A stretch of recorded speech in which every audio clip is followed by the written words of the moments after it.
Hai good student, bersama dengan Miss Rifka. Kali ini di materi prinsip dan motif ekonomi. Perhatikan penjelasan berikut ini.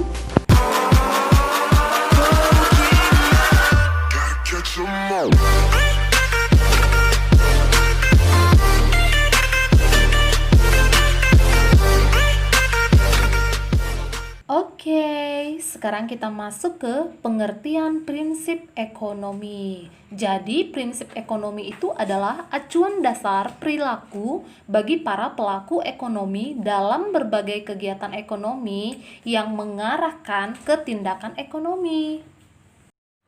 Oke, selanjutnya kita masuk kepada konsep dari prinsip ekonomi, yaitu dengan pengorbanan tertentu diharapkan memperoleh hasil yang maksimal. Itulah konsep prinsip ekonomi.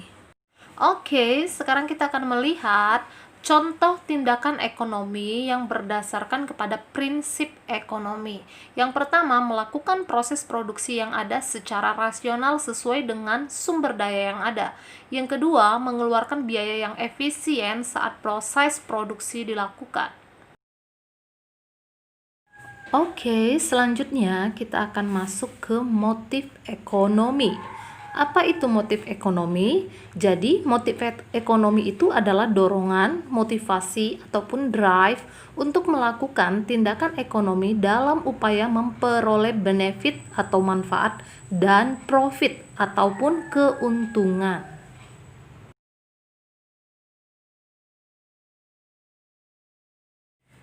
Oke, ada beberapa contoh tindakan manusia yang didasari motif ekonomi. Yang pertama, keinginan untuk mempertahankan kehidupan. Kedua, keinginan untuk memproduksi. Yang ketiga, keinginan untuk kemakmuran. Dan masih banyak lagi motif manusia untuk melakukan tindakan ekonomi. Oke, sekarang kita akan melihat contoh-contoh dari motif ekonomi. Jadi contoh dari motif ekonomi di sini ada beberapa. Yang pertama itu adalah motif berjaga-jaga. Jadi contohnya mengantisipasi situasi masa depan dengan menabung ataupun ikut asuransi. Yang kedua, motif keuntungan, yaitu keinginan untuk memperoleh keuntungan, contohnya dengan berdagang, berproduksi, dan sebagainya. Berikutnya itu motif spekulasi, yaitu keinginan untuk menanggung resiko, contohnya membeli lotre, transaksi lomodit, berjangka, ataupun ikut undian. Yang terakhir motif sosial, didasarkan pada tujuan sosial seperti sumbangan pada orang yang kurang mampu, dan lain sebagainya. Oke, selanjutnya kita akan lihat pembagian ilmu ekonomi. Jadi ilmu ekonomi itu dibagi menjadi 3, ekonomi deskriptif, ekonomi teori, dan ekonomi terapan.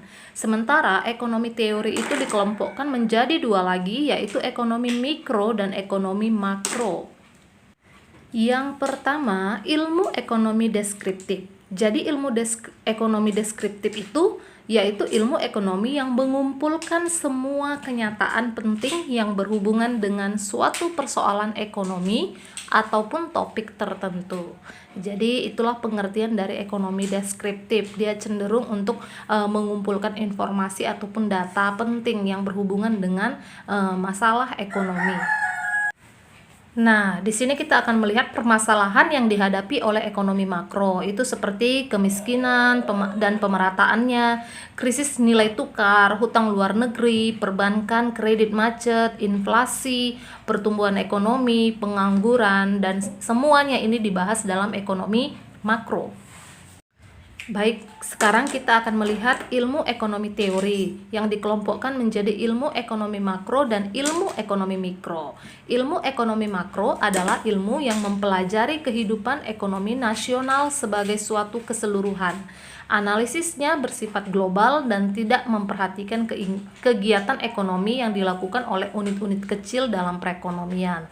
Jadi ekonomi makro itu dapat digunakan untuk menganalisis cara terbaik untuk mempengaruhi target-target kebijakan seperti pertumbuhan ekonomi, stabilitas harga, dan tenaga kerja. Baik, sekarang kita akan melihat ilmu ekonomi mikro. Jadi ilmu ekonomi mikro itu adalah ilmu ekonomi yang secara khusus mempelajari bagian-bagian kecil dari keseluruhan kegiatan perekonomian. Jadi misalnya membahas mengenai masalah pasar, perusahaan, harga komoditas, dan lain-lain. Dan yang terakhir adalah ilmu ekonomi terapan. Jadi ilmu ekonomi terapan adalah ilmu ekonomi yang menggunakan kerangka pengertian dari analisis ekonomi teori tadi untuk merumuskan kebijakan pedoman yang tepat untuk mengatasi masalah ekonomi tertentu, ya. Baik, demikianlah penjelasan untuk kali ini mengenai motif dan prinsip ekonomi dan pembagian ilmu ekonomi. Sampai ketemu di penjelasan-penjelasan berikutnya. See you.